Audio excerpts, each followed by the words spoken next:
Isang magandang araw na naman ngayon mga boss, kaya isang magandang araw para sa grind natin today. So heto, magluluto muna tayo ng masarap na pagkain, pero bago yan mga boss, samahan nyo muna ako para magbalot ng mga orders.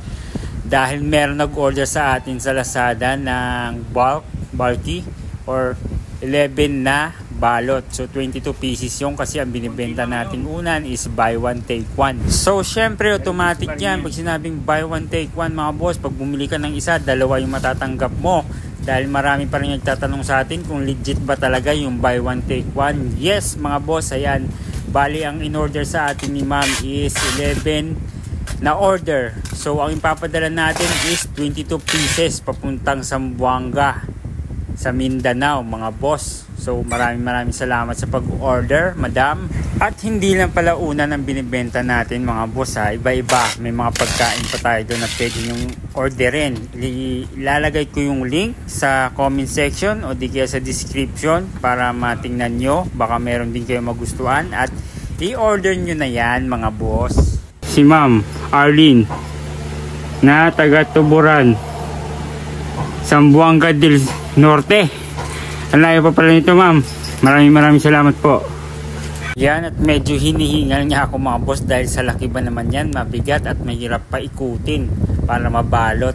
So ayan na nga, natapos na natin balutin. Bali yan na lang yung naabutan kasi kanina hindi ko na nabidyoan yung para sa ibang courier.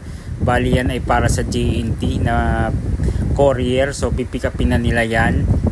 At ayun na, prepare na for pick up, ready for pick up ma'am. Okay na yung order nyo. So tara, let's go. Magluluto na tayo ngayon para sa atin ng mga tanghalian mga boss. At syempre dahil nga holiday ngayon mga boss, ito may inihaw tayong isda, yellowfin tuna. Seafoods nga ngayon ang trip lutuin at gulay mga boss, kaya ang partner ng yellowfin natin is yung tahong. At syempre yung dahon ng kamote, ilalaga lang natin yan at titimplahan lang natin yan ng kamatis at sibuyas para partner dyan sa mga seafoods natin mga boss.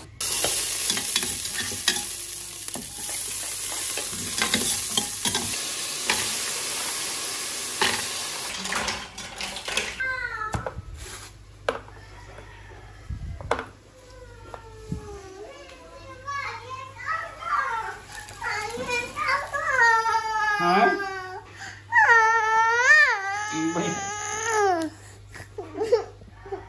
Wala na tuloy.